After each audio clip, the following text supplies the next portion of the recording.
variacional, ainda sem comprometimento com a formulação relativista, vamos pensar o seguinte, para nós, então, alguma coisa que possa ser geral também. Nós já temos alguns exemplos assim, né, simples, né, de situações de olhar o eletromagnetismo em dimensões de vou dar só lá, vou dar uma tarefinha a mais aí, quando eu ia fazer a tarefa, alguém me perguntou alguma coisa, uma tarefa a mais sobre a eletrodinâmica em quadro.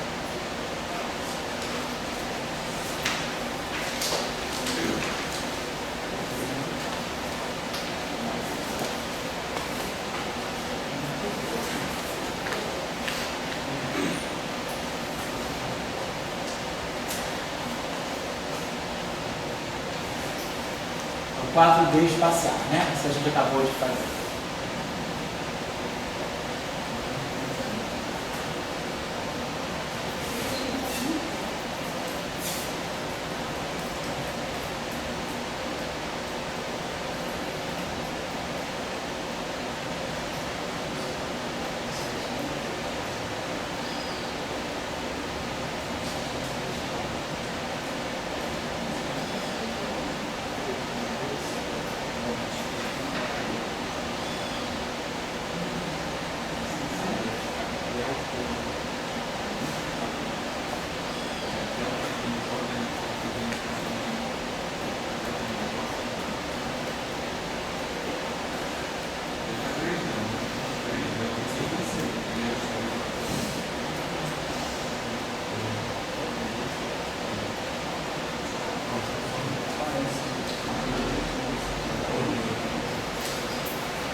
Nós vemos o seguinte, essa equação aqui, né, DI, é a equação da divergência do R. E tínhamos visto a equação rotacional do D.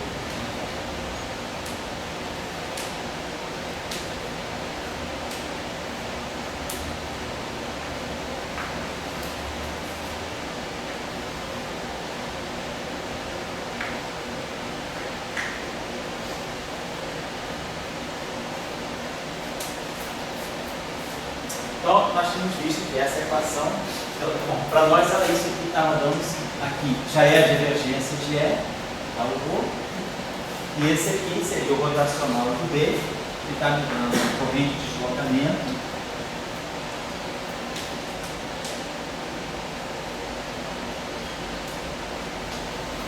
E o termo de corrente, né, de matéria. Ele estaria com essa proposta de equação. Vamos fazer o seguinte, como eu tenho 4 dimensões espaciais, a gente vai poder modificar essa equação da seguinte maneira. Por exemplo, esse termo aqui, poderia colocar aqui alguma coisa que fosse, vamos fazer a seguinte modificação. Então, introduzindo, não vou perguntar, estendendo.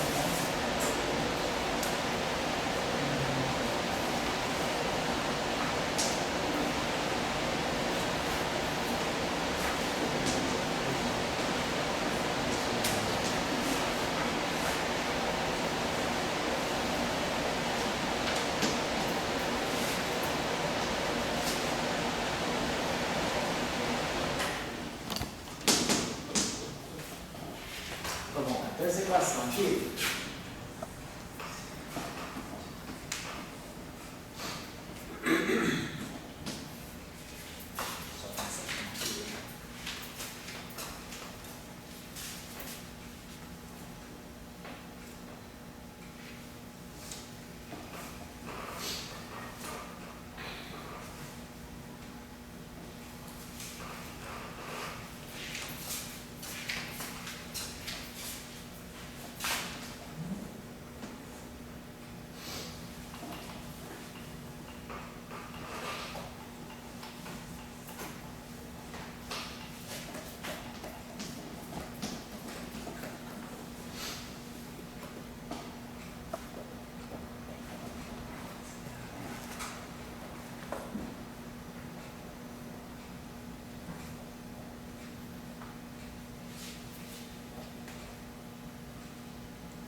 lado que a gente vai ter que interpretar.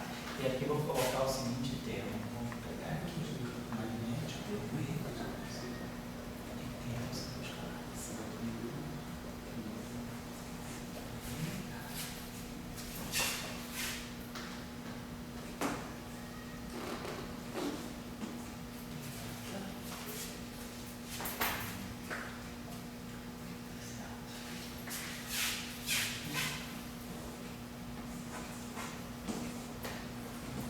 Explicar para isso para vocês. Nós estamos em 4 dimensões.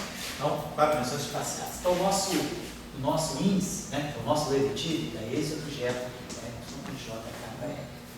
Então, não sei se vocês devem ter aprendido isso aí no curso de análise, né? Análise de vetores, né? Cálculo 3, análise da IN, alguma coisa assim, que a gente pode definir sempre o dual de um vetor, de um tensor. Por exemplo, eu estou em 4 dimensões. E eu contrair esse epsilon com um vetor, vão me sobrar 3 índices, e 3 índices antissimétricos. Então eu vou ter desse lado aqui um objeto, né, que tem o mesmo conteúdo que esse, mas que simplesmente é um rearranjo das componentes desse vetor. Em vez de eu ter as 4 componentes de um vetor, eu vou ter aqui um tensor, né, de rank 3, né, um tensor betil e JK. Esse tensor aqui, ele é um tensor completamente antissimétrico. Por exemplo, eu tenho 4 dimensões, eu tenho um tensor completamente antissimétrico de rank 3, é o que a gente chama de uma 3 forma, esse objeto tem 4 componentes. Então, quer dizer, o que for aqui, o vetil 1, 2, 3, é o V4. O vetil 1, 2, 4, é só botar 1, 2, 4, 3, é menos o V3. Então, a gente faz uma relação de dualidade. As componentes desse tensor nada mais são do que um reordenamento das componentes desse vetor. Esse é o conceito de dual. Quer dizer, o dual é eu contrair um objeto com esse epsilon e chegar a um outro objeto. Por exemplo, se eu pegar um objeto que tem 2 índices, eu vou pegar o campo magnético. Então, se eu pegar em 4 dimensões o epsilon e JKL, contrair isso aqui como BKL, vou botar só um sinal no meio aqui para poder evitar a dupla contagem, isso aqui dá para nós o dual do campo magnético. Só a gente pensar o seguinte, se eu botar, se esse índice aqui for 1, 2, quer dizer, o betil 1, 2, vai ser o B34. O betil 1, 3, vai ser 1, 3, vai ficar 2, 4 e 4, 2, vai ficar menos o betil 1, 3 é o menos B4, 2, 4, e assim vai. Então, é o conceito de dual. Então, esse tensor que está aparecendo aqui, na verdade, esse termo que está aqui, isso aqui é o meio do epsilon I JKL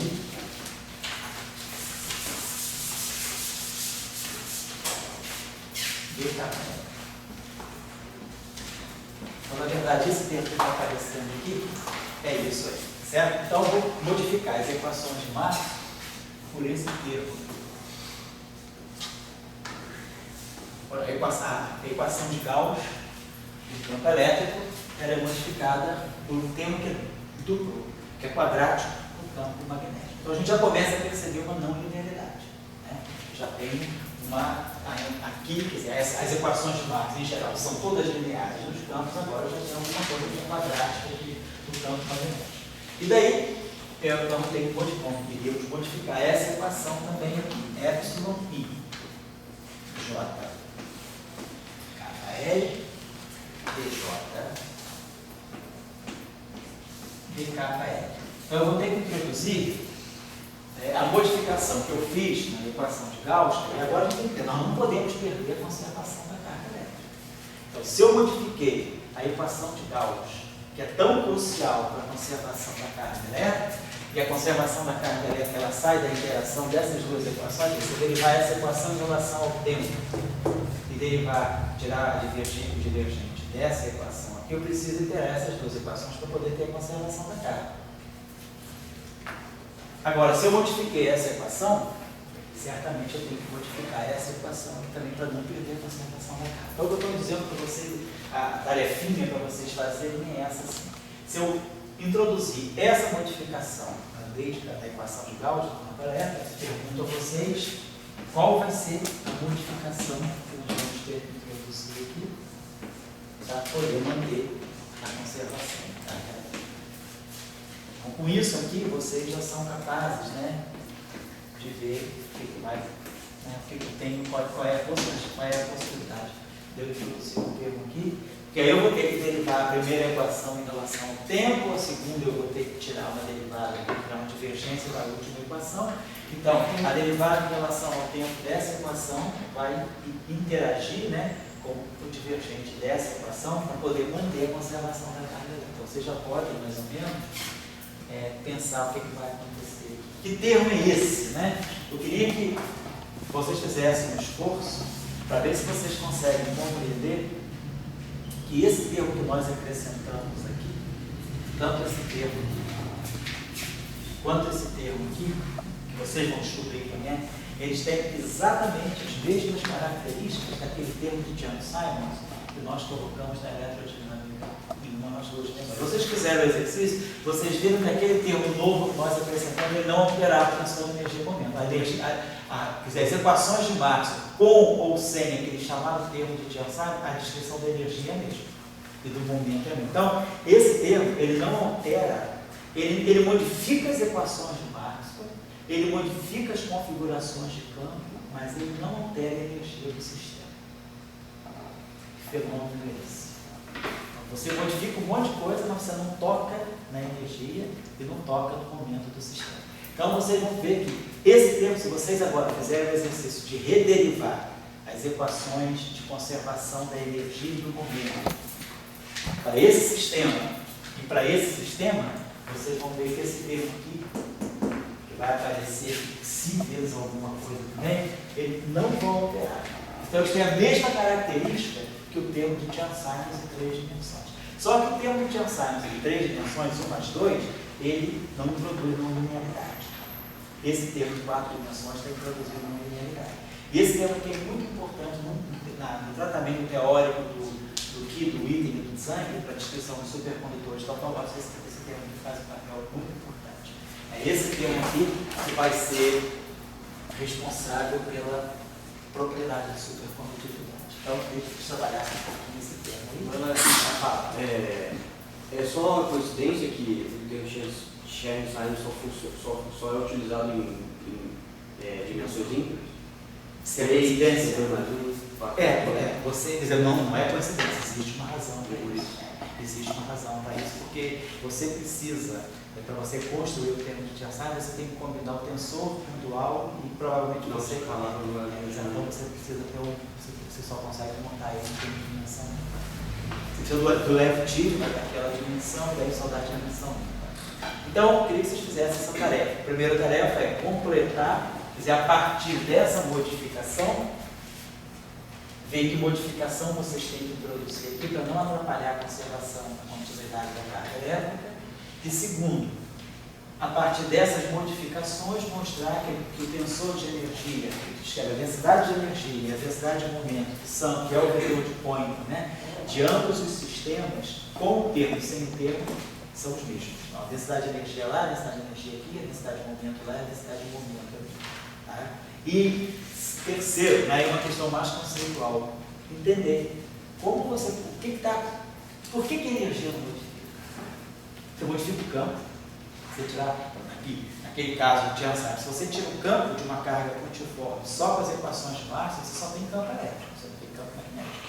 Mas se você coloca o termo de Chern-Simons, agora você tem campo elétrico e tem campo magnético para carga multiforme estática. Você modificou a estrutura de campos, mas a descrição da energia do sistema não tem. Porque o que pode estar acontecendo? Por que esse termo ele modifica, vamos dizer, a física, mas não modifica a energia? Tá? É por isso que se chama termo topológico. Eu queria que vocês tentassem fazer um exercício mental de entender isso aqui, tá bom? Então, vou deixar esse exercício aqui dessa. E um último aspecto que eu queria chamar a atenção de vocês para. Então, isso aqui seria a formulação de Maxwell Chern-Simons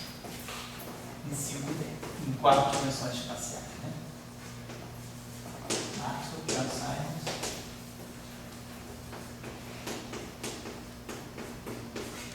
Umas 4, certo?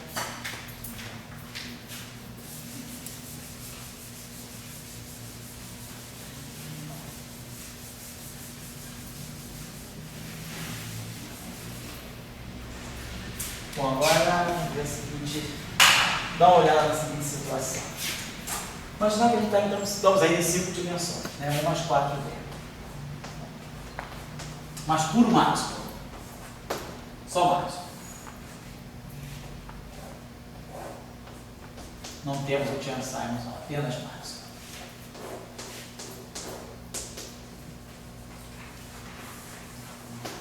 Então nós temos os potenciais. Né? Temos o potencial φ e temos o potencial vetor. Esse potencial aqui, vetor, então ele é um quadro vetor, em 4 dimensões espaciais. Ele tem as 3 componentes, né? A1, A2, assim, A1, A2, A3. E aqui nós temos a componente A4.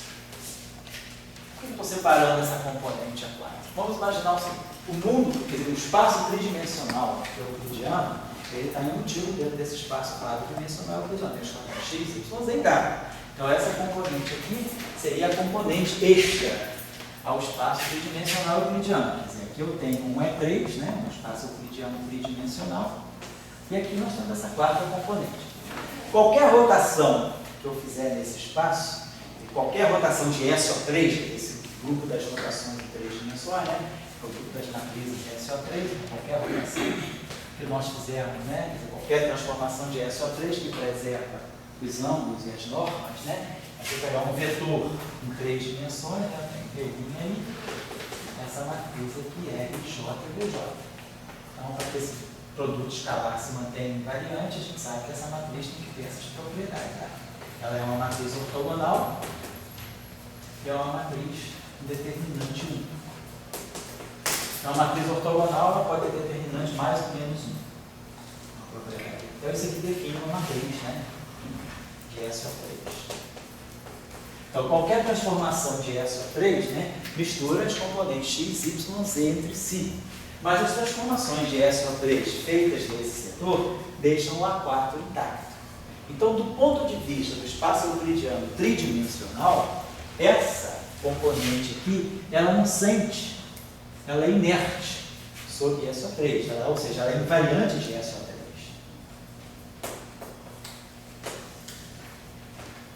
Qualquer rotação de SO3 que atue nas coordenadas x, y, z, não vai mexer aqui. Isso aqui é uma matriz 3x3 que vai, né? A gente sabe que qualquer transformação de objeto do grupo SO3, né? Qualquer transformação que ela pode ser escrita dessa forma. Essa matriz R aqui, ela pode sempre ser escrita, né? Desse modo aqui. Exponencial, né? De 1 sobre 2. Aqui você vai ter epsilon e acima do 3 junto, a questão de divisão dos ômega, sigma e j. Essas matrizes sigma e j são geradores de SO3, tem elementos KL, desse modo aqui, menos I, delta de K. De JF menos delta de N, delta de JK. Ou seja, essas matrizes aqui elas podem ser escritas desse modo: sigma, assim, sigma J, ou epsilon I, JK, essa é uma matriz SK, onde os elementos dessa matriz SK são menos I, epsilon, KL. Então, isso aqui são as 3 matrizes geradoras, quer dizer, são as versões, é a versão 3x3 das matrizes de Pauli, do sigma x, do sigma y, do sigma z. São os 3 geradores. Isso aqui faz S1, que na verdade é o sigma 2,3, que faz uma rotação no plano 2,3, portanto, uma rotação em torno do eixo do x. S2 é uma rotação no sentido trigonométrico no plano ZX. E o S3 é uma rotação no plano XY, portanto, uma rotação em torno do eixo dos eixos. Então, qualquer transformação desse tipo deixa esse objeto invariante. Então, esse objeto aqui, do ponto de vista do mundo tridimensional, ele se comporta como um escalar. Então, a gente pode pensar o seguinte, para dar isso aqui.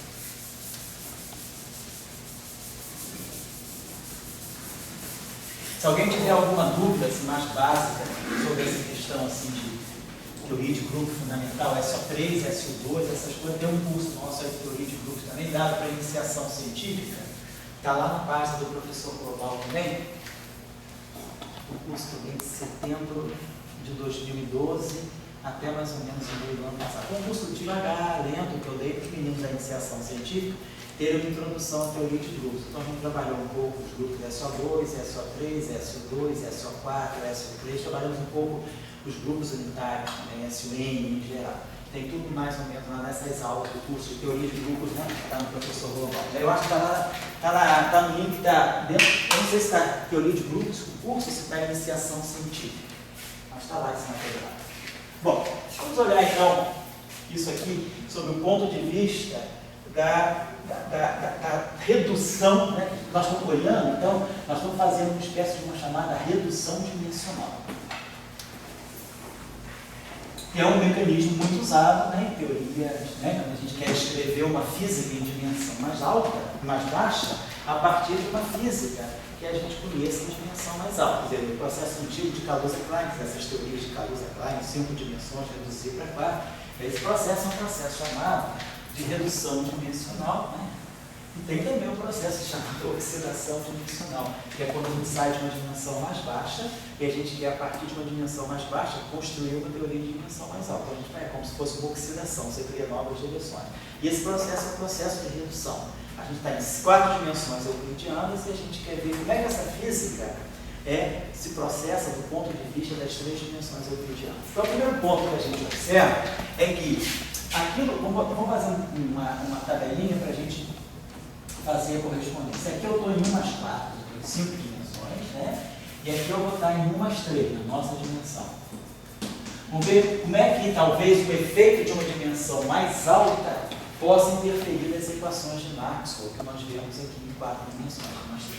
Então, a primeira coisa que vai acontecer é isso. Um escalar é um escalar aqui, e o escalar é um escalar aqui. O escalar, ele é escalar em qualquer dimensão, ele não sofre nenhuma, ele não percebe nenhuma rotação, né, nas coordenadas espaciais.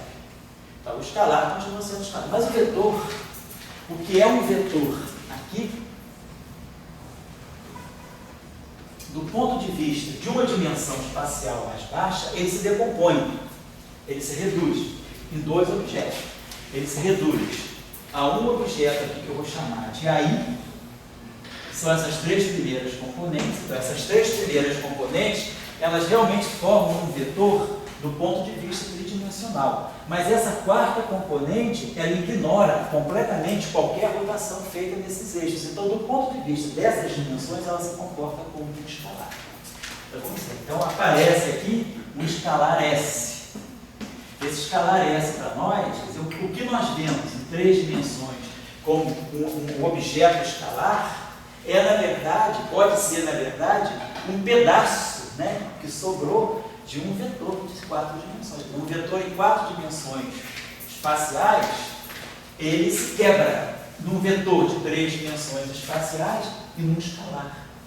Então, o que pode aparecer para nós como uma excitação escalar, de repente pode ser pedaço de um vetor, que é um vetor organizadinho como um vetor em dimensão mais alta. Então, vamos pensar o seguinte: o nosso campo elétrico, que está aqui, ele é menos o gradiente de φ menos dA dt. Então, esse campo elétrico, ele também é um vetor. Ele tem essas componentes aqui. Então, quer dizer, quando essas 3 componentes aqui se fecharem, né, quando eu olhar esse setor aqui só do ponto de vista das 3 dimensões euclidianas, do x, do y e do z, eu vou ter desse lado aqui exatamente um vetor. Eu vou ter aqui 1, 2, 3, então vai ser o meu L. Vou ter gradiente x, gradiente y, gradiente z, que vai ser o meu gradiente de φ. E eu vou ter o AX, o AY, o AZ, que vai ser o meu dA dt. Então eu ganho o meu campo elétrico, eu espero ganhar em 3 dimensões euclidianas. Mas vai aparecer algo novo aqui. Quem vai ser a quarta componente aqui? Quarta componente aqui, quer dizer, que seria o E4, vai ser menos a derivada em relação à quarta coordenada do φ, menos o ddt do A4. Esse A4 aqui eu já sei que vai aparecer para nós como um escalar. 3 dimensões ele já vai ser o nosso escalar. Agora a questão é, vamos trabalhar, vamos considerar todas as configurações de campo. Vamos, em princípio, esse potencial aqui pode depender de x, y, z da quarta componente. Vamos tentar fazer uma chamada, porque além de a gente fazer uma redução dimensional, olhar a teoria sob um ponto de vista de uma dimensão mais baixa, vamos fazer um truncamento, no sentido de que, vamos supor que nós vamos olhar só as configurações de campo, vamos nos deter só nas configurações de campo que não tem dependência na coordenada extra. Então vamos imaginar que o D4 de qualquer objeto seja zero. Então isso aqui é um dado a mais. Eu estou começando aqui. Agora eu vou imaginar que eu estou, já que eu estou reduzindo a dimensão, eu estou indo para uma dimensão mais baixa, eu vou também considerar a situação em que eu vou só considerar a situação em que meus campos não dependem da quarta coordenada. Isso é uma possibilidade. Então, é uma redução dimensional.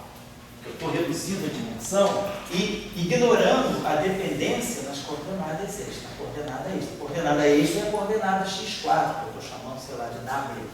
Essa coordenada extra, então, nada nessa teoria depende dessa coordenada. Eu estou pegando, isso é uma hipótese de trabalho. Mas eu poderia também fazer uma outra hipótese. Eu poderia pensar, será que a quarta dimensão não é compacta? Eu poderia imaginar, será que eu tenho meu espaço-tempo com 3 dimensões, e eu tenho uma quarta dimensão que pode ser uma dimensão não infinita, ela não vai de menos infinito a mais infinito, ela pode ser uma dimensão compacta, como se eu tivesse um espaço, que seria, né, produto R3, vamos colocar assim, por um tório, né, por alguma coisa que fosse uma quarta dimensão compacta. Poderia ser também isso, poderia ter, imaginar que eu teria uma quarta dimensão, ou poderíamos ter, né, uma quarta dimensão espacial, né, a direção 4, né, compacta.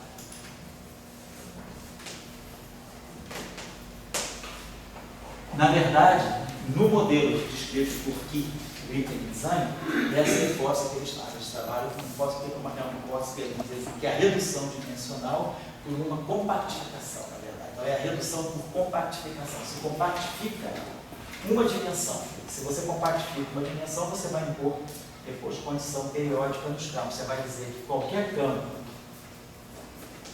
para x4 igual a zero, que essa dimensão é compacta, ela vai de 0 até L, isso aqui é o valor do campo para x4 igual a um certo L. Então, existe uma dimensão extra que carrega um comprimento característico dessa dimensão e eu vou impor essa condição. Então isso seria a redução dimensional por compactificação. E, na verdade, a compactificação dimensional, que não é o que nós estamos fazendo aqui. Nós estamos adotando, diferentemente do PFD deles, para fazer um outro exercício, que isso está feito lá. Então, a compactificação está feita lá. Vou fazer uma outra redução dimensional, que é um pouco, tem alguns aspectos que são diferentes dessa. É um pouco menos restritivo em alguns aspectos. Então, para nós, né, então, o que vai aparecer para nós como a quarta componente do campo elétrico vai ser, dentro dessa nossa hipótese de trabalho aqui, dentro dessa nossa redução dimensional, em que a gente despreza, né, as configurações de campo que dependem da quarta dimensão, então a quarta componente do campo elétrico vai funcionar como um escalar. Vamos chamar então esse escalar aqui assim, de epsilon. Não vou confundir com epsilon zero. Vamos chamar assim, vamos chamar desse S, um E cursivo. Então isso aqui seria o E4. Seria o gradiente da quarta componente do φ, que é zero. Então vai ficar para nós aqui simplesmente menos ddt do S. Nós temos esse escalar aqui. Então eu tenho, é como se eu tivesse um derivante, né, escalar em 3 dimensões do campo elétrico, em 4 dimensões espaciais. Vamos pegar então o seu campo elétrico. A gente já fez a redução no φ, do A, né, nesses dois e fez a redução do campo elétrico. Vamos olhar agora o campo magnético. O campo magnético aqui é um objeto tridimensional. Opa, é um objeto matricial. Ele tem 4 vezes 3, 12, por outro tem 6 componentes, né? Ele é um tensor antissimétrico, então ele vai ter D1,2, D1,3, D1,4, D2,3, D2,4 e D3,4. Um tensor que é uma matriz antissimétrica. N por N, ela tem N menos 1 sobre 2 componentes independentes. Então são 6 componentes independentes aqui. Então nós temos que esse objeto aqui, para nós é isso aqui. Epsilon I J kappa L d kappa do AL. Certo? Então vamos ver, olha só. Se eu pegar aqui D1,2, D1,3, D2,3, tudo que não envolve 4 aqui, como o I e J nunca vão ser 4, nessas configurações de índice, o 4 vai estar aqui outro. Então, eu vou ter as 3 componentes. Então, vamos dizer, se eu pegar esse pessoal, então, desse cara aqui, esse,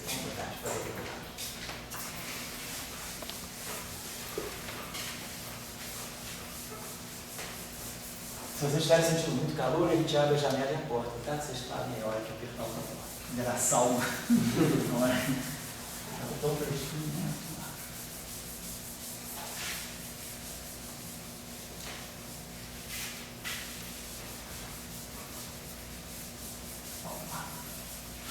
Então, nosso D e J ali, né? Ficou.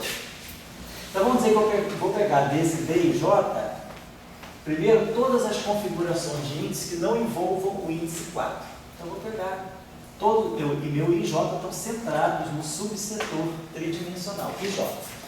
Né? Que aqui a gente já sabe, as configurações de índice aqui vão ser 1, 2, 1, 3, 1, 4.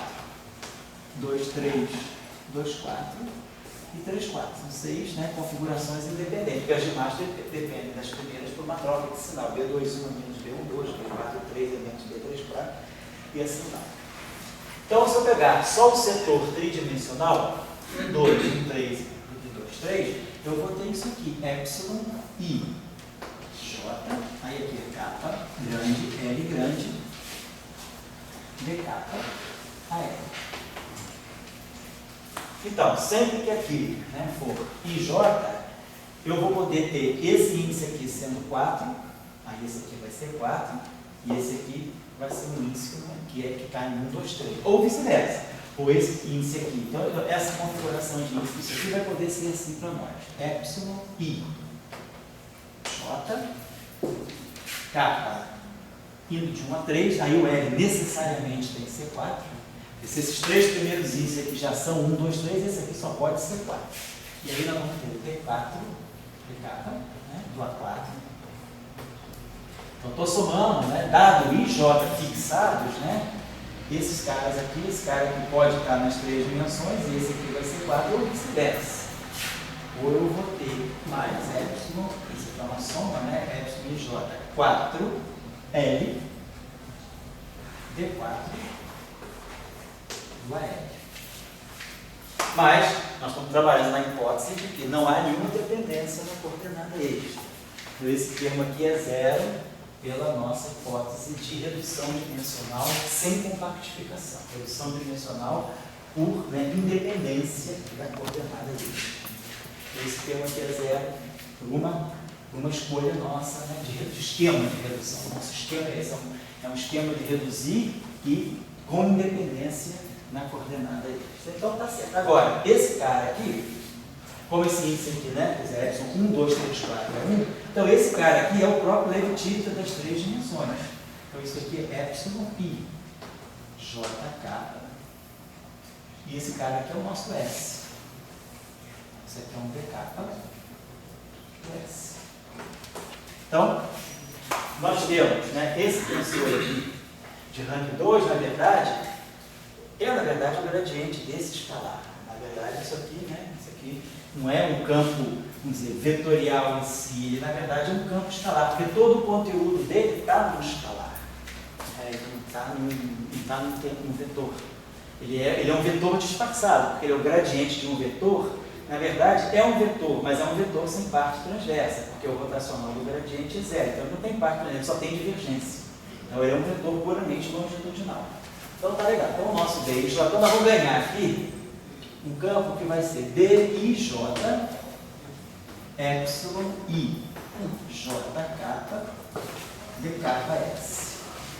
Mas, como esse objeto aqui é um tensor de rank 2 em 3 dimensões, nós sabemos que toda matriz, né, 3x3, né, antissimétrica é equivalente a um vetor. A gente tinha falado dessa relação de dualidade. Né? Uma matriz antissimétrica, 3x3, ela é 0, A, B, menos A, 0, C, menos B, menos C, 0. Então, todo o conteúdo de uma matriz antissimétrica 3x3 é o mesmo conteúdo de um vetor, tem 3 componentes independentes. Então, a gente pode sempre pensar que essa matriz aqui, MJ, ela é epsilon IJK vezes um vetor VK, onde, né, o vetor dual dessa matriz aí é o 2, é o V3, né, é o C, né, esse aqui é o N12, N12, N1, N2, N13, né, então então o V1, é o N23, é o C. O V2 aqui é o M31, que é menos V, e o V3 é o M2. Então, quer dizer, esse vetor aqui, né, é o dual dessa matriz dentro dessa visão. Então eu posso pensar o seguinte, esse BJ que está aparecendo na redução dimensional, quer dizer, isso que eu vou ver em 3 dimensões como um tensor antissimétrico de rank 2, na verdade é um vetor. Eu posso dizer que isso aqui, por dualidade, é epsilon I, J, K, e vamos chamar isso aqui de um vetor, lá eu chamei de E, né? Esse carinha que vamos falar. Então, vamos chamar para diferenciar do campo magnético, vamos chamar de um B cursivo, K. Então, a gente vê que eu posso definir, então, aparece um novo campo vetorial, que é, na verdade, né, o gradiente desse escalar S. Então, esse potencial aqui, ele vai dar origem, né, a um campo em 3 dimensões espaciais, que é, da mesma forma que eu tenho aqui a derivada temporal do S, me dando esse campo aqui, o gradiente do S me dá esse campo. Então, aparece, vamos dizer assim, como se fosse um campo magnético extra, será possível, né? Então, do campo magnético, vou voltar aqui só para a gente se perder. Então, esse campo elétrico, ele me gera essa família de campos aqui. Um campo elétrico genuíno e um escalar aqui, que aparece, né, derivado do campo elétrico das 4 dimensões. E esse carinha aqui, né? Assim, a redução. Então, nós vamos ter o BJ, esse cara aqui vai fazer papel, né, do gradiente. Então, eu vou ter como se fosse um novo campo magnético, um novo vetor, que vai ser um gradiente desse S. Então, a gente termina com um eletromagnetismo em que tem um escalar a mais. A herança que eu vou ter, né, então, se eu perceber do meu fenômeno eletromagnético tridimensional a existência de algum campo escalar extra, ou de, né, sob o ponto de vista do potencial, ou sob o ponto de vista do campo, eu vou ter um novo campo, vamos ver como é que vai ser a equação dele, e aqui um outro campo dele. Agora vamos olhar esse aqui, vamos olhar, se eu pegar na redução dimensional, um dos índices sendo 4. Então eu peguei os 2 índices dentro do setor tridimensional. Agora se eu pegar um dos índices dentro do setor, então vamos pegar, vamos ver o que seria o BI4. Então seria o B14, o B24 e o B34. Seria todo esses objetos aqui. Então isso aqui seria para nós epsilon I4 JK. Posso colocar mantendo aqui I4, né? Aí se esse aqui já é o 4, esse aqui que seria IJ, esse aqui que seria o K maiúsculo, esse é o L. Mas como eu já pensei um índice 4 aqui, desses dois, nenhum índice pode ser repetido por causa do leve-título. O leve-título não pode ter nenhum índice repetido, senão ele é 0. Como esse 4 aqui já é, esse cara aqui já é 4, o J já virou 4, então esses caras aqui só podem ser 1, 2, 3. Então eles têm que estar no setor tridimensional. Então eles têm que ser objetos do tipo KL. E aí isso aqui vai ser o DK do AL. Então, esse cara aqui, eu posso trazer esse 4 para cá, ele vai passar por aqui, dá um sinal menos, vai passar por aqui, dá outro sinal menos. Então isso aqui, pelas propriedades do levitivo, então isso aqui é um epsilon I, KL 4. Mas o epsilon I, KL 4 é o próprio levitivo. Está explicando, Ivana? Pode explicar, Ivana, mas se for uma dúvida se você acha que possa socializar, não tenha vergonha não, tá? Pode ficar tranquila. Ela faz mestrado em instrumentação, então o background é outro, você não precisa ficar com vergonha não, tá, Ivana? Aqui a gente, qualquer pergunta vai. Você acha que ele pode se responder? Ele é um bom explicador, então tá bom, não tem problema. Me poupa um trabalho, mas não fica sem graça não, tá certo? Porque às vezes é bom socializar a dúvida, porque às vezes a gente pensa que é uma dúvida que é trivial pra gente, né? A gente pensa que a gente é a última das criaturas por causa disso, né? E no entanto é a dúvida de todo mundo, né? A gente fica aliviado quando alguém pergunta, né? Não tem esse tipo de coisa aqui não, tá bom? Fica tranquilo, tá? Mas vamos lá então. Beleza, então isso aqui é o epsilon e KL, então isso aqui é o nosso próprio levitivo. Então, se isso aqui é o nosso próprio levitivo, então nós temos isso aqui é o próprio campo magnético. Então, esse cara aqui é que vai fazer o papel do nosso campo magnético verdadeiro, né? Quer dizer, isso aqui é o B, esse BI4, ele é, isso aqui é o rotacional, justamente, isso aqui é a componente do rotacional de ar.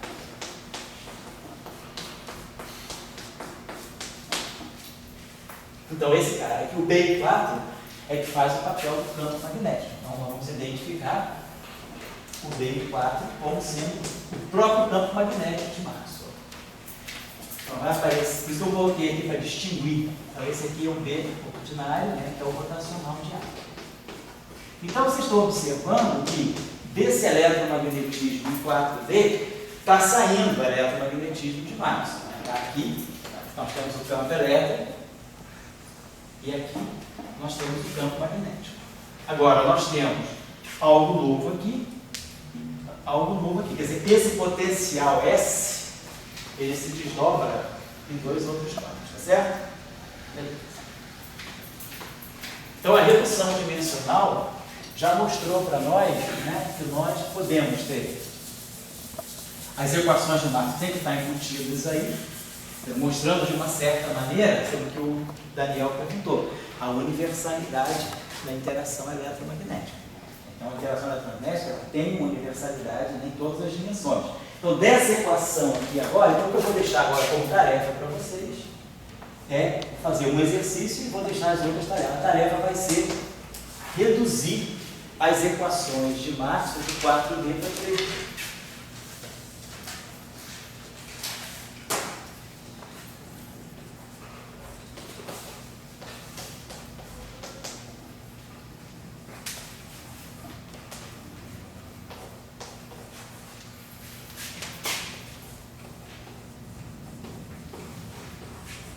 Certo? Vamos pegar a primeira, né, que era essa aqui. DI do EI igual a dor sobre epsilon zero. Então isso aqui vai ficar derivada em x do E1 mais a derivada em y do E2 mais a derivada em y do E3 mais a derivada em x4 do E4. Né? O E4 seria esse objeto. Mas a derivada 4 é zero. Então essa equação aqui, ela dá exatamente o divergente de R. Então eu reobtenho a equação de Gauss do campo elétrico, que aparece em 3 dimensões para nós, em 3 dimensões espaciais, ela é a própria equação de Gauss de 4 dimensões espaciais dentro dessa hipótese de redução dimensional com independência da coordenada extra, certo? Agora vamos pegar, por exemplo, a outra equação que dava para a gente rotacional de E. Rotacional de E para nós, então, era epsilon I J K L d kappa do EL igual a menos dB dt, menos ddt do B e J.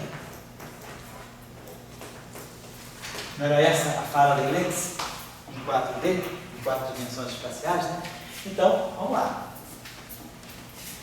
Então, por exemplo, né, esses índices aqui, então vamos dizer, se a gente pegar, então a primeira, vou pegar esses índices aqui em IJ pequeno, nesse setor, quer dizer, o IJ pequeno. Então, sempre que esse cara aqui, quando esse estudo, então vamos pegar, primeiro, esses índices aqui estão livres, então eu tenho que pegar esses índices sendo livres, eu tenho que organizar todas as equações por ele. Então, vamos pegar a primeira possibilidade, esses dois índices livres, eles estão no setor 1, 2, 3, estão no setor tridimensional.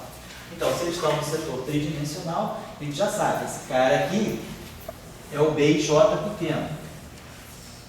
A primeira possibilidade é essa, mas esse BJ pequeno nós já vimos, é epsilon I, J, kappa e o B cursivo K. É o dual, né? Então, já estou tendo uma equação aqui que vai ser ddt desse objeto. Agora, se esse cara aqui é 1, 2, né? É IJ pequeno, deixa eu apagar aqui. Então, se esse carinha aqui é IJ pequeno, de novo, esse cara aqui é kappa pequeno e aqui é um 4, ou esse cara aqui é 4 e esse aqui é um L pequeno. Só que quando esse cara aqui for 4, a derivada é zero. Então, a única possibilidade que vai restar, que não trivial, é esse cara aqui ser um kappa mesmo tridimensional e o L ser 4. Se esse cara aqui é IJ, o 4 tem que estar em algum lugar. O 4 não pode estar aqui porque a derivada é massa, então o 4 só pode estar aqui. Então vai ficar d kappa do E4. Mas nós já vimos que o E4 em 3 dimensões é esse escalar aqui. Então, esse aqui sai, isso aqui fica isso aqui. Então a gente já está vendo, ó, epsilon JK aqui, epsilon JK aqui. Então a gente está vendo que o gradiente desse campo ele vai ser menos ddt desse D. Então a gente ganhou uma Faraday-Lenz nova para o setor de campos novos. Então, deve agora, depois, vocês fazendo o exercício, vai aparecer a Faraday-Lenz de Maxwell mesmo. Então, vocês vão, então aqui, essa equação de Gauss, ela ficou tal e qual Maxwell, né? Essa equação aqui, como ela tem mais componentes, ela vai se desdobrar. Então apareceu uma equação desse tipo aqui. E agora, quando vocês colocarem um desses índices aqui, 4, né? Desse lado aqui vai aparecer exatamente o dB/dt. Então, claro, do lado esquerdo só pode aparecer o rotacional. Aí vocês vão fazer a mesma redução para Gauss, magnético, e depois para Faraday-Lenz. Aí vocês vão ter as equações de Maxwell, né? Vão obter tudo que era Maxwell, mais a parte nova. Então, a parte nova vai aparecer aqui. E na divergência do B, né, devido a esse fato também, né, devido a essa condição aqui, né, BI do B e J, para nós era zero. Essa é a equação da divergência do B. Então, esse cara aqui pode ser 1, 2, 3, 4. Quando esse cara aqui estiver no setor pequeno, no setor tridimensional euclidiano, então isso aqui vai ser DI do B e J. Aqui, ó.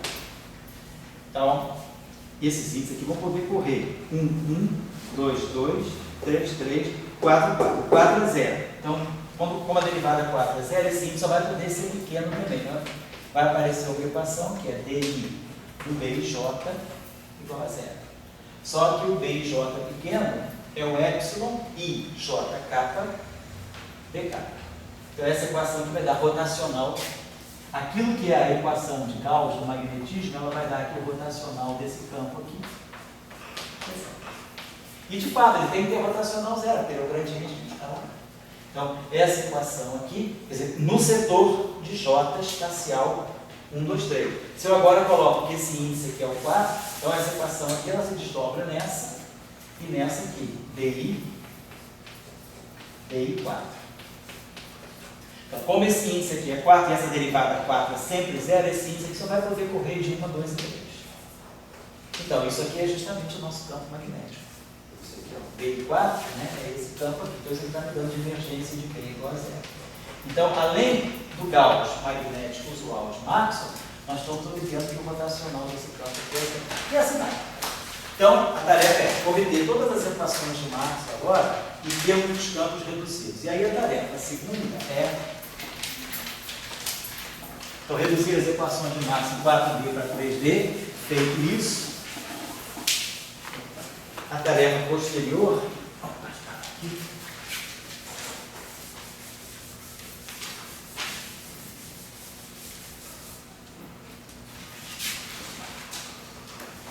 é obter, né? Chegar às equações de onda para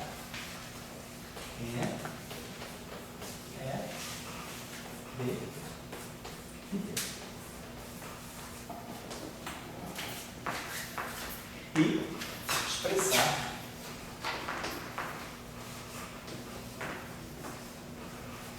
as densidades de energia e momento, né?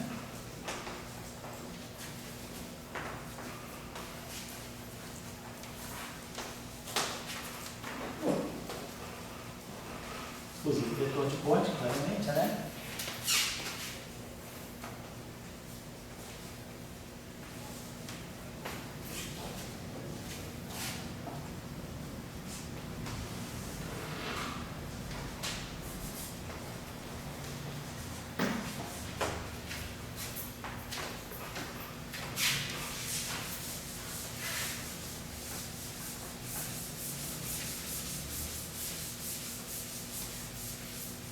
A tarefa final vai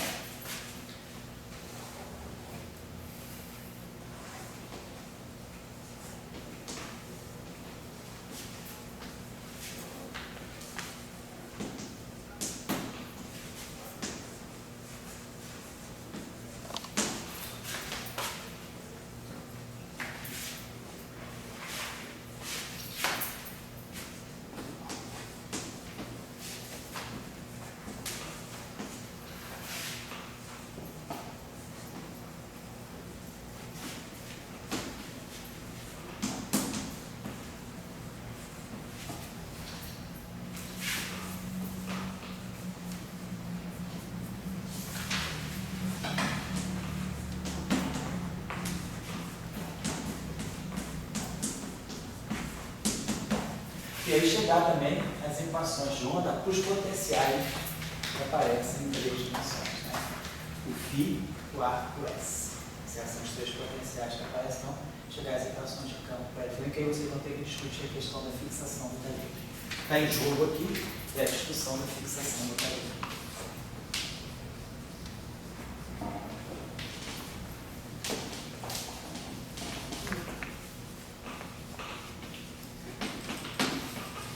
No livro do Jackson, né? Fazendo referência ao Jackson, sendo no capítulo 6, ele discute os gauge de radiação, gauge de Lorentz, gauge temporal, né? Então gauge axial, toda essa questão da discussão dos gauges. Tá? Eu vou fazendo aqui no curso à medida que for aparecendo, porque isso está no Jackson, qualquer coisa, depois vai ter que voltar isso em 1 hora de falar. Né? Quando a gente fizer o formalismo covariante e for falar das funções de grifo, calcular as funções de grifo da avançada, aquela coisa, a gente vai ter que voltar a falar da fixação do tarefa. Então tá legal, isso aqui dá para a gente encerrar mais ou menos esse assunto aqui. A gente já falou um pouquinho de não linearidade em conexão com o Chern-Simons em 5 dimensões, mas vamos depois falar mais. Então eu vou dar um intervalo agora de 10 para as 7 até as 7 horas, e aí a gente retoma falando da questão da formulação variacional das equações finais.